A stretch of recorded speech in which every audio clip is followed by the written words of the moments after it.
Good So as evening. I Oh, go ahead. mentioned, this meeting is being recorded and we will be posting it on YouTube and sending you all the link. And so if you please do fill out the attendance survey that I've been putting in the chat, then you'll receive all materials shared this evening as well as the recording. So please, like I said, submit the attendance survey and you will be able to access everything. And just a few Zoom logistics. So this is a Zoom webinar. And so if you have any questions, please submit them in the Q&A function. Also, members who did not submit the question, you can upvote a question so that it comes up to the top. So feel free to do that and collaborate in that way. You can also send a private chat while we are presenting. So just keep that in mind. But yeah, we're going to kick off now, and we will leave room for questions after each section. So I promise we will get to all of them. So again, I'm Denise Hampton. I'm a career engagement educator at the UCLA Career Center, specifically the liaison to the School of Engineering, and I am the lead of our Tech for All initiative. And then Will Herrera. Yes. Hey, everybody. Good evening. Welcome. Thanks for joining us for our Show Up and Stand Out Career Fair Preparation Workshop. I am Will Herrera, and I am the director of the undergraduate internship and undergraduate research programs here at Sumwelly Engineering. And I'm really looking forward to this collaboration with the Career Center and Denise and presenting our workshop this evening for you.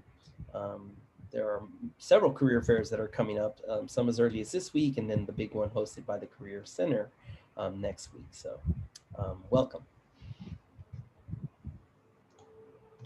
So during tonight's presentation, we want to kind of get to know you first and who we're speaking with. So we are launching a quick poll right now to see who's in the audience and if you've ever attended a career fair before.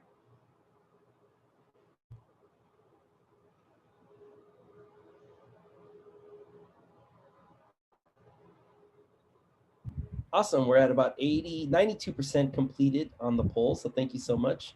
You all are Zoom pros by now. So you're getting the hang of how to do these polls. So thank you. We're at about 95% and we almost have everybody's results. And then of course, once we get to 100%, we'll go ahead and share those results. Almost there, 97%. And we have a great turnout this evening. So far, it looks like we have about 105 students with us live. Like Denise mentioned, if you just got here, we are recording this session. So, and the video will be available on our UIP Undergraduate Internship Program YouTube channel. Hopefully by tomorrow, but definitely within a day or two. Some logistical items, Denise also mentioned this, if you just joined us, we do have a Q&A function down there. So if you have a question throughout the PowerPoint, please feel free to type it in to your Q&A. And then we will be pausing the recording as we transition from one section of the presentation to another to answer questions, live. So. Okay, so we're going to end the polling and I'm going to share with all of you. So it does look like we have quite a few first-year students and transfer students and a little representation from all. And I am excited to see that a lot of you have not attended a career fair. So we are definitely here and ready to make sure that you present your best self, especially as these career fairs have taken on a virtual landscape. So just to cover a bit of what we will be discussing today. So we will be talking about the purpose of career exploration, leading into the logistics of the engineering career fair and this virtual platform specifically, and what you should expect. And then in the second part, we will be discussing your resume. So how to prepare for these career fairs, make sure that you have a resume, make sure that you are finalizing any of our tips that we've shared with you. And then we'll be sharing some additional resources that you can look at 24/7 and have access to help you in your preparation. So leading into career exploration, Will take this part away. Yes, so we wanted to start kind of with the entire, like the big picture purpose of going to a career fair, to of trying to land your first industry internship is all about exploring career pathways. So I remember when I was a freshman, like many of you, or sophomore, junior, I had no idea what I wanted to do, and so the idea here with this slide is that really what you want is to find, the yellow circle here is kind of your own curiosity, your motivation, your own personal interests, and really trying to find a match, right? To find a company or find an internship description that matches that, which is the other circle, the career interest, right? And so, in an ideal world, you want to be working in a place where it doesn't feel like work, right? It just feels like this is fun. This is something I really enjoy doing. Next click, please, Denise.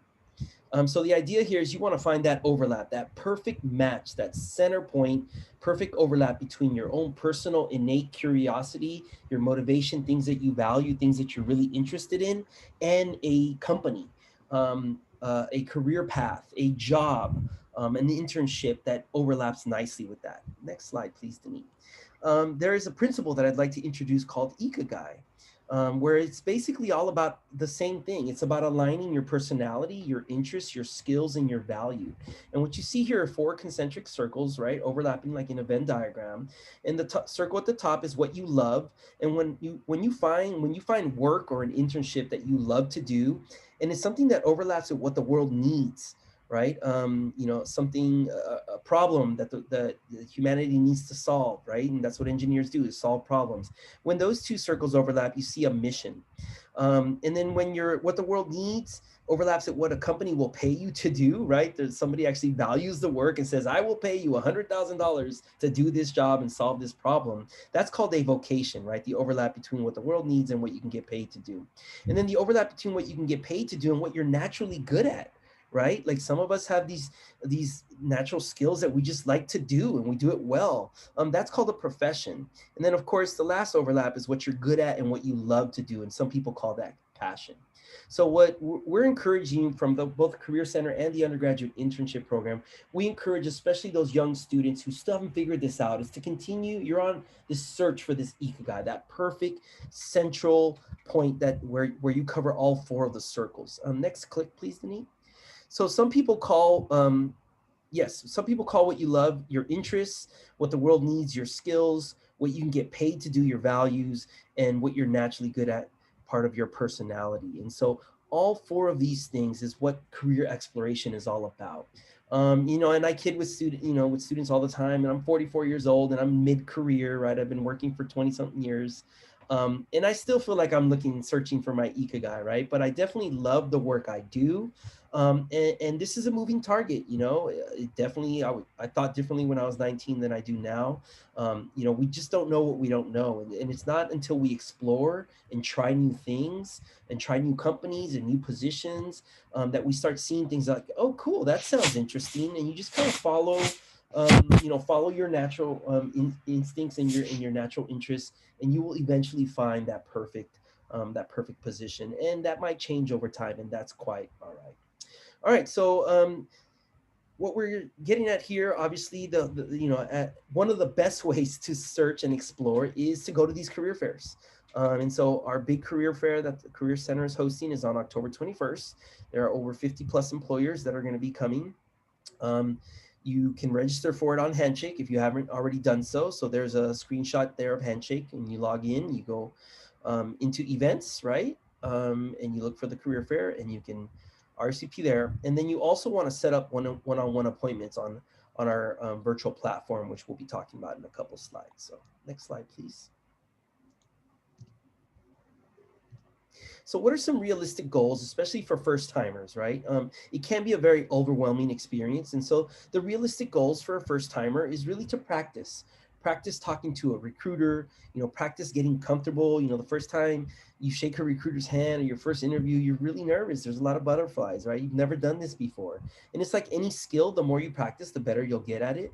A second realistic goal is just to ask questions of the recruiters, to expand your professional network, to start meeting some of these recruiters, hopefully connecting with them on LinkedIn, asking for a business card, and then also practice, making a good impression and asking good questions. An ideal outcome, and this is, as you get better at this, next click, please, Denise. Some ideal outcomes is for the recruiter to show some interest in you, and then hopefully to engage in a conversation, right, where you introduce yourself and they find something interesting, they start asking you questions. Having your resume flagged is always a good thing.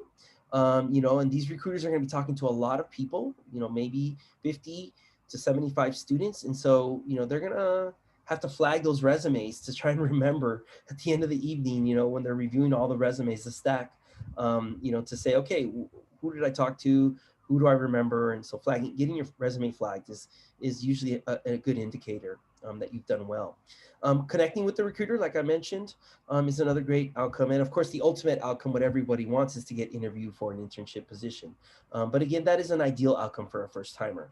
And I get this question all the time from freshmen: is, how realistic is it for me to get an interview or to land an industry internship in my first year at my first career fair? And of course, numerically, statistically speaking, the chances are less than a third year experienced student or a senior student. Next slide, please, Denise. Actually, I'm going to hand it over to Denise.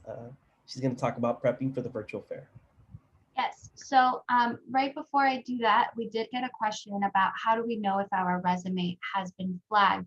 And so you will know by hearing back from the employer. They will invite you to an interview or invite you to connect. And that's how you'll know if it was flagged. And then you'll also know if it wasn't flagged. And how we can help you target it better. And we'll have that conversation later in the workshop to really help make sure that your resume stands out. Okay, so prepping for the virtual fair specifically. So what is a career fair? So the format is that about 80 to 90 employers from a variety of industries for the engineering and tech fair that I imagine most of you are interested in. It will be engineering and tech fair related, of course. And then each employer has openings for 10-minute one-on-ones. And then they also have group sessions. So you'll see, and I'll give you a preview of the platform that will be used for the fairs, how you can sign up for one-on-one sessions with employers. For those of you who've been to career fairs before, you won't experience those long lines wrapping around the building the way they used to. Now you'll just have to sign up for your own one-on-one. That'll be your designated time with an employer.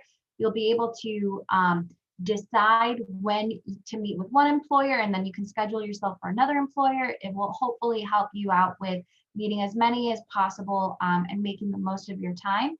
And then those 30-minute group sessions are really great for when employers are they have kind of like info sessions. So if you were interested in learning more about the company or introducing yourself to another person at the company, these are really great opportunities.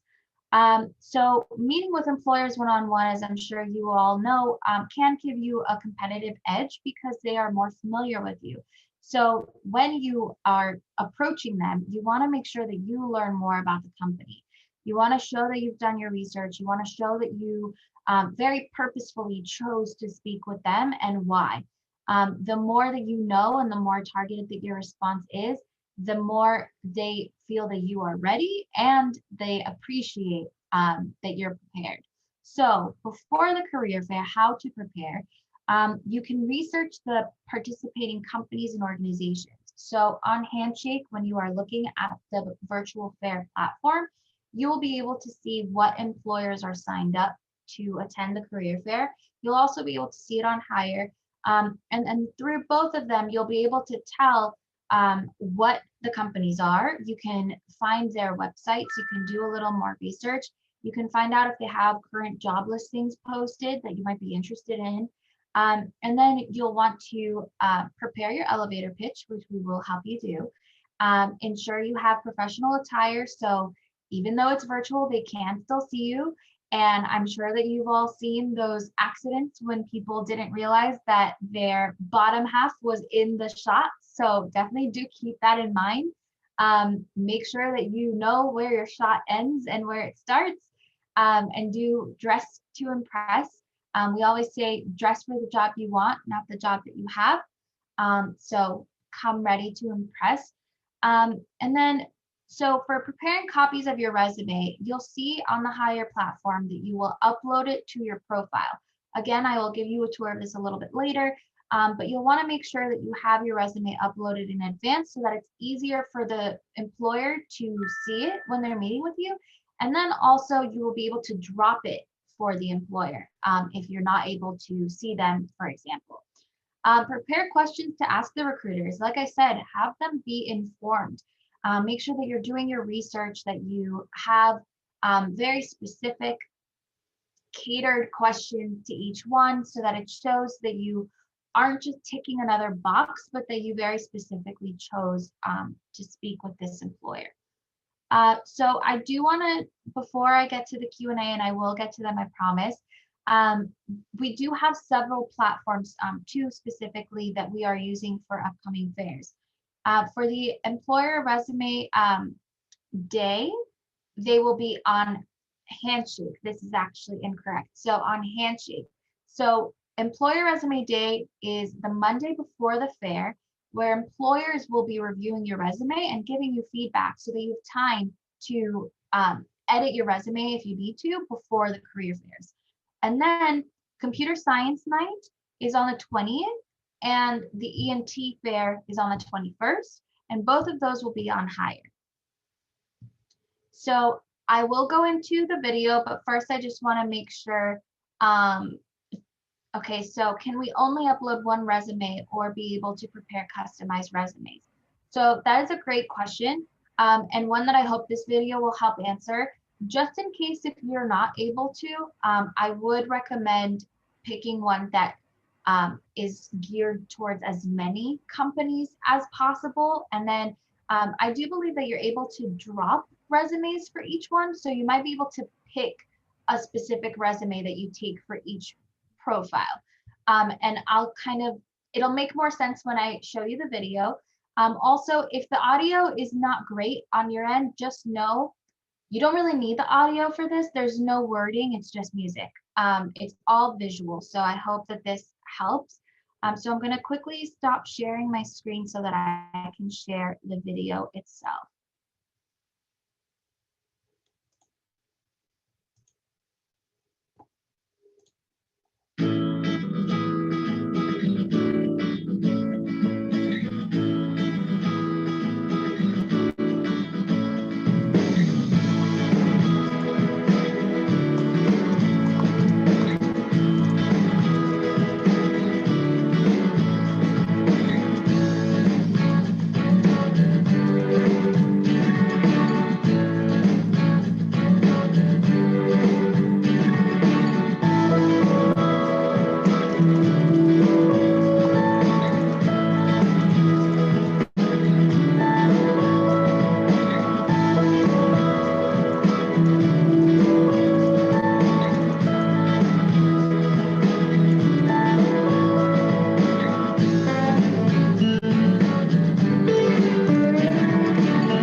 Alrighty.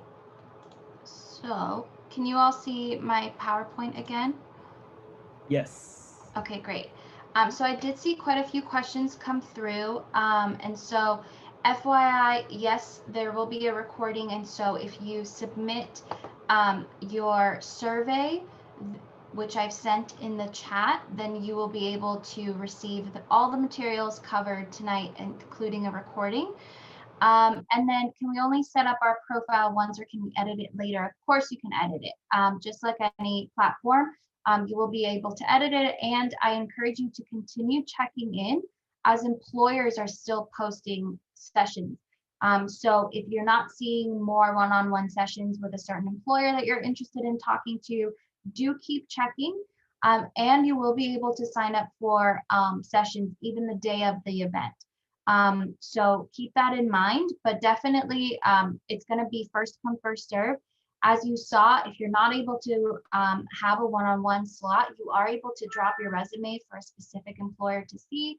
And if they post specific jobs, you're able to apply. Let's say there's one internship you're interested in and another one that you're not quite interested in, you can apply specifically to the one that you are interested in.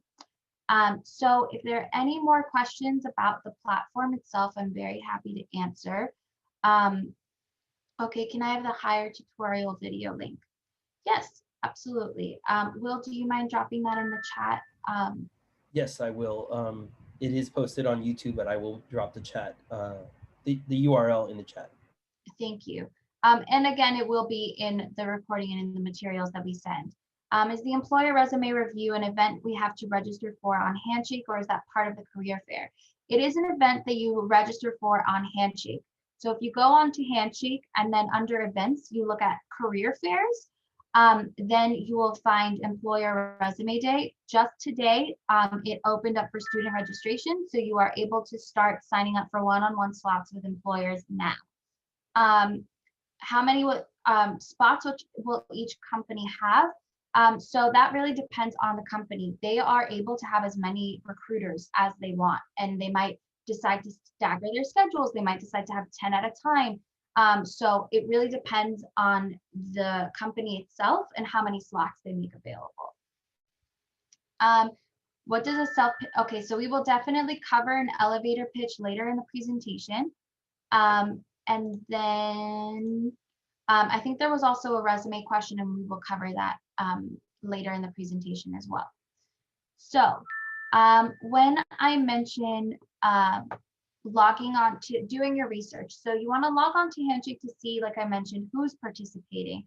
Do your research on their website, explore what jobs and internships they have available, make a list of the questions that you might be interested in asking, and then like we said, consider multiple versions of your resume.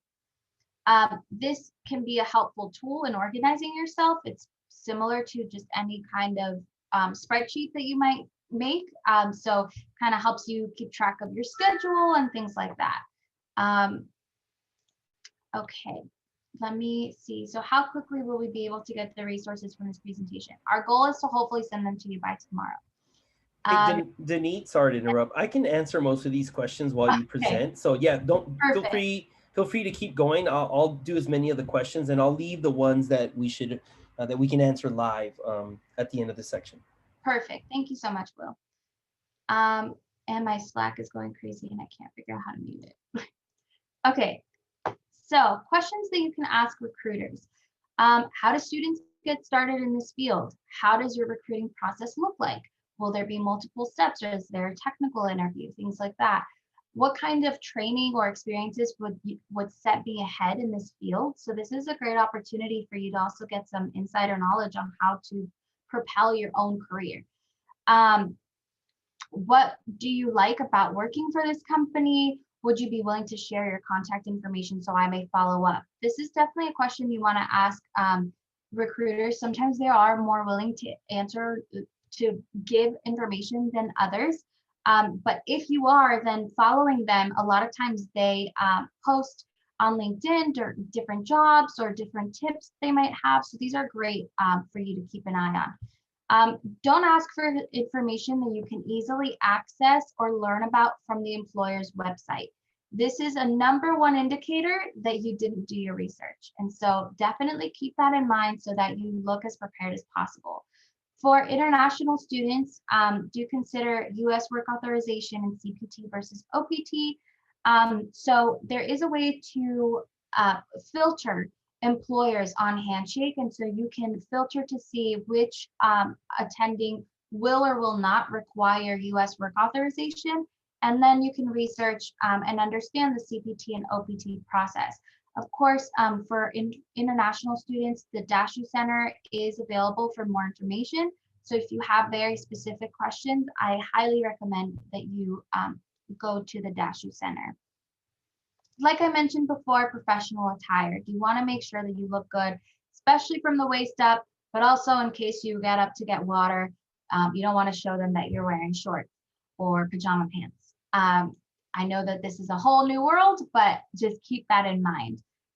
So during the career fair, Will, am I doing this section or are you? I am. Yes, I Okay, can. I so can Will, take it take away. this on. There's actually a question underneath that's probably good to answer right now, and that is: will all companies have a resume drop on hire, or only some of them? I believe that it is an option that they have, and so they may opt into it and they might not. Um, it's one of those things that you'll have to go to the employer profile themselves and see what options they offer. I imagine that most will, unless they, and or they'll break it down by those jobs for specific resumes for specific jobs. Yes. All right, so transitioning to during the career fair. So again, this is a virtual career fair, so it's a whole new world, like Denise said. So being present for your sessions is obviously you know, you want to be there, and present now is defined differently, right? Having your video live, having your name displayed, having a professional background. These are all now part of you know, your professional presence. You obviously are trying to leave a positive first impression during your interactions and during your discussions and conversations. The idea here is for you to develop a personal brand, right? Career fairs are all about how you market yourself, how you present yourself and your brand to the company, to the recruiter. And so you have to take some real kind of reflective thought about how is it that you want to frame and present yourself to this employer and to this company, right? Who are you? What are you all about? What are your skills? What's your experience? And most importantly, how does that align and match and respond to what the company is looking for and what the job description has stated, or what that industry internship you know, description looks like? And so obviously, all of this needs to be tailored, and you need to prepare your elevator pitch, which is our next slide. So a lot of especially freshmen say, you know, what is an elevator pitch? Actually, we're going to get to that in the next slide. Sorry. So being present at the fair. So getting into a little bit more detail here. You want to definitely find a comfortable space with minimal interruptions. You know, and I know many of you are living in the Westwood area in apartments with roommates. And so, you know, this is something you want to, you know, communicate with them that you have a very important career fair that you're attending for the next half hour or the next hour, to please keep, you know, noise down. So you want to try and have minimize the interruptions, right? You want to schedule your day so that you can optimize your time to spend at the fair. Now, obviously, you know, I never want students to miss class to attend the career fair. But what's nice, one of the perks and silver linings of having a virtual career fair is that it's happening practically the entire day now. And so, you know, it starts really early in the morning and goes until mid afternoon. And so you can definitely schedule your sessions or to attend the virtual sessions in between classes. Be punctual. If you have a scheduled one-on-one video chat, you want to be prepared for that early and be logged on early. No shows are really unacceptable to everybody. To the company's going to be really upset because basically you scheduled a slot and you didn't show up, and that's a slot they could have used to talk to another student. And it's unacceptable to other students who are going to be, you know, really upset that, hey, you took that slot and you didn't use it, man. I wanted to use that spot. So really not showing up is not an option. So you really do, if you sign up for a one-on-one, it is essential imperative that you show up. Um, Reliable Wi-Fi, and I know this is an issue, bandwidth issue, especially if you're in an apartment with several roommates and all four of you are on, Zoom video, and your apartment bandwidth is a little bit low. So and this is every every household is in a different situation.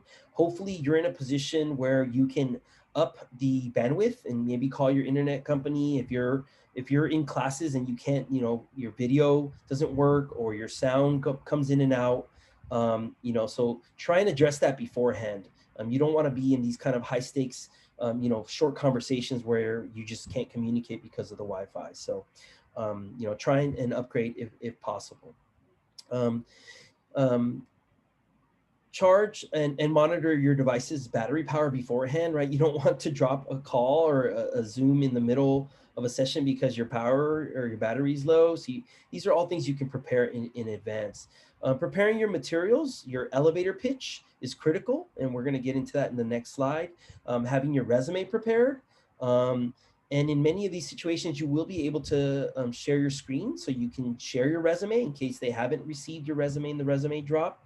So you want to have all of those materials prepared. And of course, like Denise already mentioned, is your research. Next slide, please, Denise. Awesome.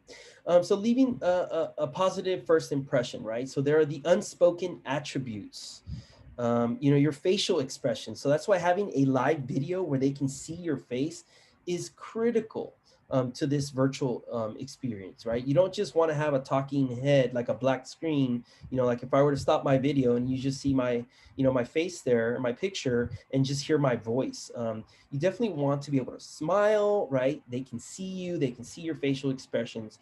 Your posture really matters, right?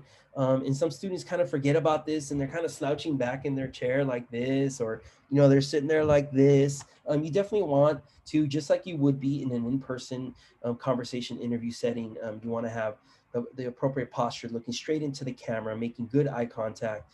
And your body language matters, right? And you want to establish a physical presence. We know it's not the same because you're not in person, but you still need to be able to do that in a virtual setting. And of course, professional dress matters, right? And Denise already addressed that.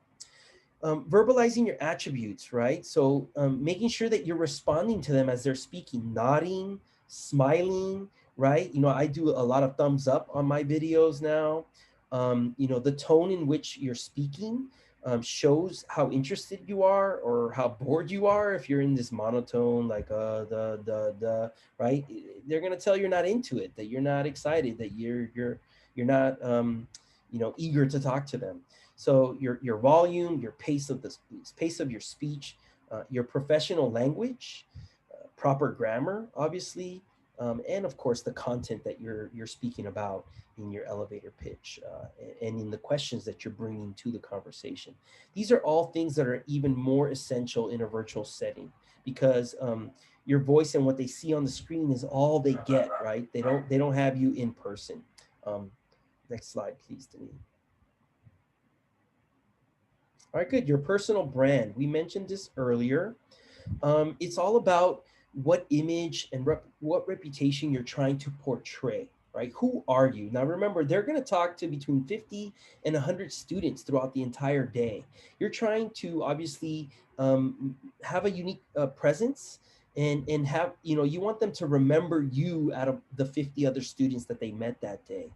And so really it's about, what value are you bringing, to the conversation here? Who are you? Again, that Ecoguy that I mentioned at the beginning of the presentation, right? What is, what are your traits? What are your motivations? What is your value system? All of that is part of your branding. Um, and so, what are the facets of your identity that you're bringing? Again, background, values, like I mentioned in the Ecoguy. What have you accomplished, right? Your experiences. both academic in an academic setting, but also outside of academic setting. And we're going to talk in the second half of the presentation about resume and what you can add to your resume. But really, it's about what experience you're bringing to the table. And for a lot of freshmen and a lot of students, I get this a lot. Well, it's like, well, I've only taken 2 classes. Like, this is my first quarter. I have zero experience. I don't have any engineering projects under my belt. And so we're going to talk about that when we get into in a little more detail when we get into the resume and the elevator pitch. But you always have strengths, even if it's something you're working towards in the future. You don't have the experience yet, but it's experience you want to get, and you're working on it in progress. And of course, what are your strengths? You always want to speak from a position of strength. You don't want to outline the fact that you're just a freshman, or that you don't have, you haven't taken that MATLAB class yet, or something that they're looking for, right? You want to stick to your strengths, and you know, what is it the value that you bring to the company, to the position. And of course, what are your aspirations? I already talked about this. Where do you see yourself in 6 months, in a year, in 2 years time, right? And what are you working towards? So it doesn't have to only be what you've already done, what you've already accomplished. It can also be where the direction you're heading. um, Next slide, please, Denise. All right, good. The anatomy of an elevator pitch. And so I've been asked this question a lot. How long should it be? 30 seconds is probably the minimum. I would say the average is closer to maybe 45 seconds. And for some people who have a ton to say, 60 seconds. I've even heard some that are 90 seconds long, which is probably too long. And so 30 to 90 seconds is what you're shooting for. Depending on how nervous you are, how rehearsed you are, how much you practice, it might be 10 seconds for some of you. So you definitely need to practice. And so what is in the elevator pitch? How are you introducing yourself to the recruiter for the first time? Obviously, you're giving them the basics: who you are, your name, your class, your year, your major. I also recommend hometown, because you never know when somebody might be from an area, of the country, of the world that you're from. And then what's your value proposition, right? What are you bringing? What are your assets? Again, what's your Ecoguy? Why are you motivated to work for their company? How are you aligned to their mission statement, to the work that they do? So, and that includes, what are your relevant experiences? What are your achievements? And what are the transferable skills? And this is where doing the research that Denis talked about is so critical, because the more you know about them, the better you can present yourself as a perfect fit, as a perfect match for what they're looking for. And if you haven't done research, then it's very hard to say what your value proposition is that's tailored to their specific company or their specific opportunity. And then, of course, you want to close your elevator pitch with your big ask, right? What are you hoping to gain from this interaction? Are you hoping just to connect with them on LinkedIn? Are you hoping to ask them a bunch of questions to learn about the position, the company? Are you hoping to get an interview? Are you hoping for them to give you feedback on your resume? I mean, what is it that you want out of this conversation? And of course, this is completely dependent upon what you know already about the company. You don't want to show up and say, "Hey, my name is Will. I've never heard of your company. Tell me about your company." Right? That's not going to go over too well. That's not going to be very impressive to them. So doing your research and knowing them, a little bit about them, really helps you tailor and hone your elevator pitch. And of course, ultimately, you're saying you want to tell them why you're curious about their company, your sincere interest in their company and in their positions. And what you can see here on the right, I'm not going to read it to you. Hopefully you've had a chance to read it while I've been speaking, but this is an example of an engineering student. And this happens to be like an example of a first year mechanical engineering student. So what I will, instead of reading it to you, what I will point out is that clearly this is a first year student that doesn't have a ton of experience under their belt. So they're talking about what they're working on, right? What they're currently working on and the skills that they are currently building. So they're not saying that they're proficient at C++ or MATLAB. They're saying that they're working on a project that's developing those skills, right? Another key piece of this is that they're personalizing it, right? They're saying, hey, this is what I care about. I'm interested in health. I'm interested in in technology and biomedical devices. And that's why I think I'm a great fit for your biotechnical company, biomedical device company, and why I want to work on this Mazer X robotics guidance system that your company's developing, right? So it's personalized, it's tailored. Clearly, the student has done some research to understand what that company is looking for and what the internship opportunities are. Next slide, please, Denise. And of course, practice makes perfect, especially for those first timers. You're going to be nervous, you're going to be scared. And that's natural, right? This is a skill. Most of us are not, innately good at bragging about ourselves and marketing ourselves and selling ourselves, and all, how great we are and what a perfect fit we are. Like, this does not come natural to most of us. This is something we need to practice. And like any skill, the more you practice, the better you'll get. You don't want your elevator pitch to be a monologue, right? You want it to be a conversation, and that's why we suggest keeping that an introductory elevator pitch to 30 seconds, 60 seconds, because then you're hoping that they show some interest and it becomes a dialogue where they're asking you questions and you're asking them questions.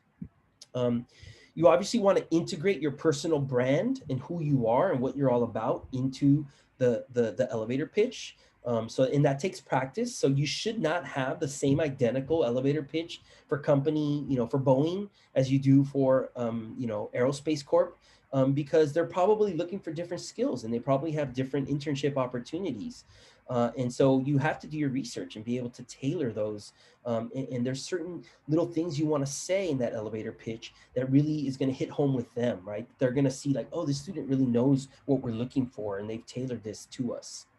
And of course, you want to have prepared questions, follow-up questions to ask them. And as you're listening to them, you want to be responsive, right, to what they're saying. And it shows that you're engaged and you're listening and you're asking follow-up questions to the things that they're saying. You definitely want to practice. So you want it to sound natural. It's not something that you're going to write on a cue card and memorize word for word. You don't want to sound robotic or scripted. So you definitely want to practice and be natural. Sorry about my dog in the background, and I hope it's not too loud. One of the perks of working remotely. Actually, give me a second. I'm going to close the window. Give me a second.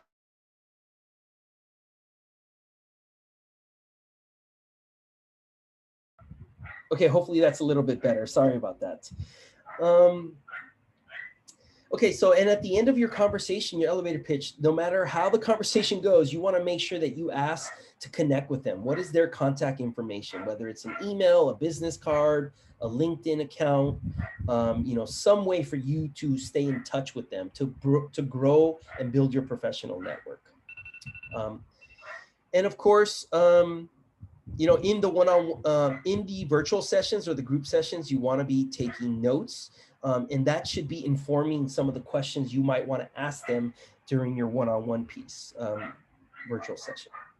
Okay, next slide, please, Dana.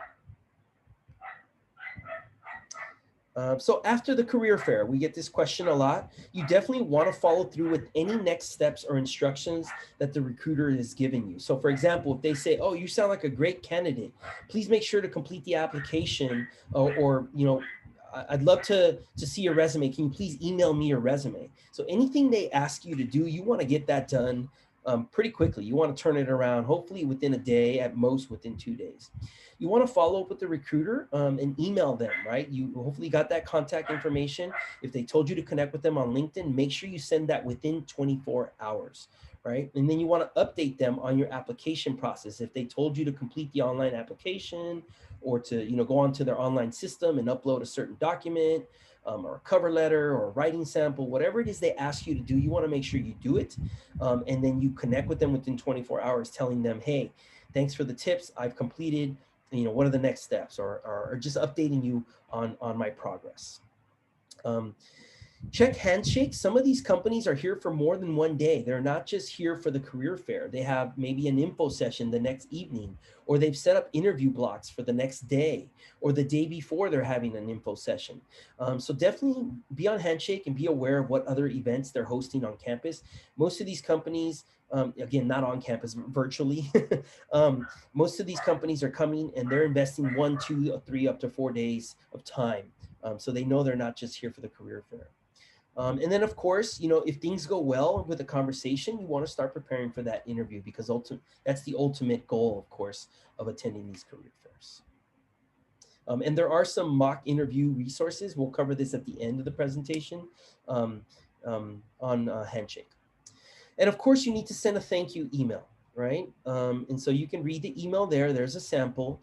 You want to make sure that that email demonstrates your initiative, and that can make you stand out. So you want to reflect on the conversation that you had with them, and you definitely want to have some unique talking points in that email, something that they're going to remember because they're talking to 50 people. So when you send that follow-up email, they're probably going to have 50 other follow-up emails in their inbox, right? And so how are they going to remember you? What was unique about your conversation with them? Right? Maybe I told them I was from San Francisco and so are they, and we hit it off and we started talking about the Giants or the Niners or something. That's a unique thing you want to mention briefly in your email. Obviously, you want to keep it concise and you want to highlight the talking points from your conversation, and you want to reiterate your interests, your motivation, and your alignment with the position, right? What skills you're bringing, the value proposition that we talked about in the elevator pitch should be reiterated in writing in the email. And of course, you always attach a resume and or the cover letter if they've asked for it.